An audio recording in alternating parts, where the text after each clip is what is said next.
Coucou, c'est Agathe. On continue dans la roue, dans la ronde des signes astrologiques du zodiaque. Et là, nous allons commencer par parler du Gémeaux, qui est un signe d'air. Nous avons feuillé le Bélier, qui annonçait le printemps, le feu du printemps, le Taureau, qui marquait ces débuts-là et qui entraînait, qui commençait la vie. Et nous arrivons par le Gémeaux. Le Gémeaux commence du 21 mai au 21 juin. Nous voici dans la dernière phase du printemps, une étape nouvelle pour la nature qui conquiert après la fécondation par le feu, le Bélier, et par la germination de la terre, le Taureau. Nous arrivons par l'élément air. Les plantes développent toutes leurs ramifications.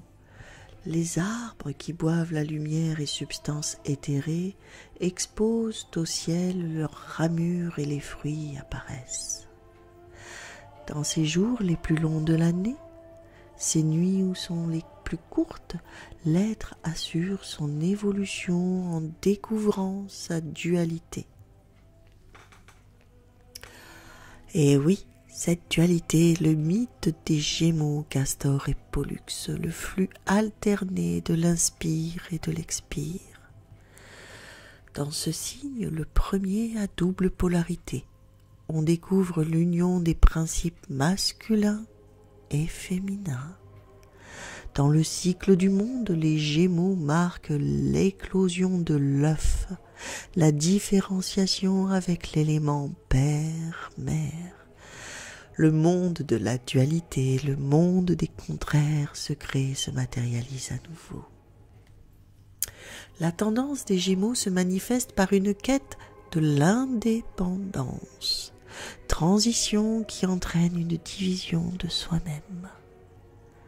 La formation du moi ne peut se réaliser que par un détachement face aux situations, et le conscient en éveillant marque sa séparation avec l'inconscient. Ce signe double, emblème de la prise de conscience et de l'essor de l'intelligence, se caractérise par son activité touche à tout et par son adaptation à toutes les situations. Ces motifs d'action ne découlent pas du raisonnement, mais d'actes spontanés. Mu par l'inspiration du moment, il va droit au but. Ses facultés de jongleur lui permettent de sortir de bien d'ennuis, de situations difficiles.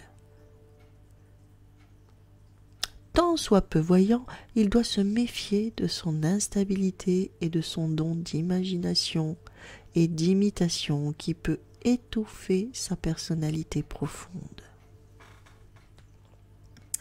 Débrouillard, intuitif, hâbleur, il lui faut freiner ses côtés exaltés.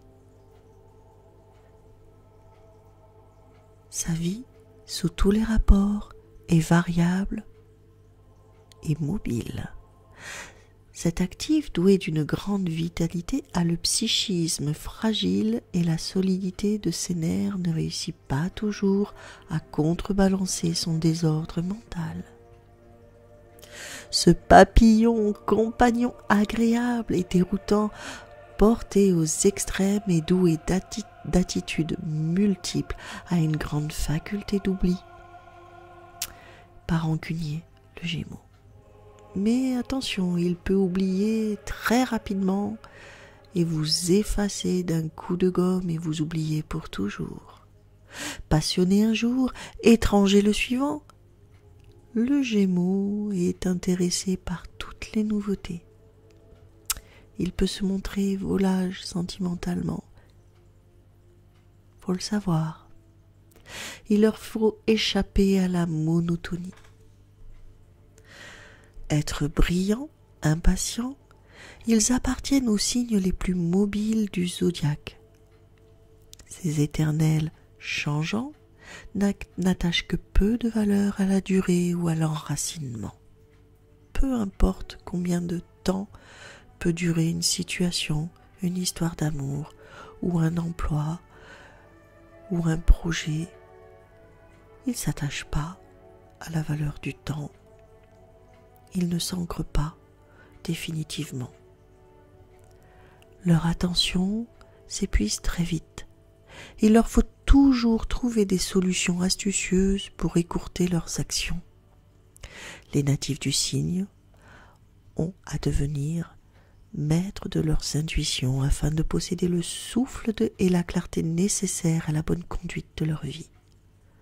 À l'image du roseau, ils plient. C'est vrai. Par contre, le Gémeaux ne rompt jamais. Tu me fais penser, ami Gémeaux, à la carte dans le Tao de l'amoureux. Tu as une facilité de te détacher, d'où cette carte aussi que j'ai voulu sortir. En lithothérapie, l'ambre, cette résine fossile de couleur dorée, a une sorte de puissance énergétique sur toi. L'ambre est une pierre essentielle qu'il te faut. Tout comme l'œil de tigre, l'ambre te permettra de développer une meilleure confiance en toi. Et donc, si tu es Gémeaux, tu auras une meilleure estime de toi tout en récupérant de la stabilité et de l'équilibre dans ta vie privée si tu portes ces deux pierres ou si ces deux pierres ne sont pas trop loin de toi. Le pouvoir de l'ambre permet de répondre aux carences de ton énergie vitale. N'oublie pas d'en user de l'ambre. Tu en trouves aussi dans des petits élixirs à passer sur ta langue. Tu récupéreras comme ça de la volonté, de l'enthousiasme et de la créativité qui t'est chère. Si tu es Gémeaux, c'est une pierre à porter pour aller plus loin dans ta vie et pour avoir plus d'ambition. En effet, l'ambre te permettra d'être plus organisé aussi et d'avoir plus de personnalité et te donnera un caractère nécessaire pour aller de l'avant. À très vite, amis Gémeaux. Merci de m'avoir suivi tout jusque-là, les amis. À bientôt pour une prochaine histoire sur le signe astrologique.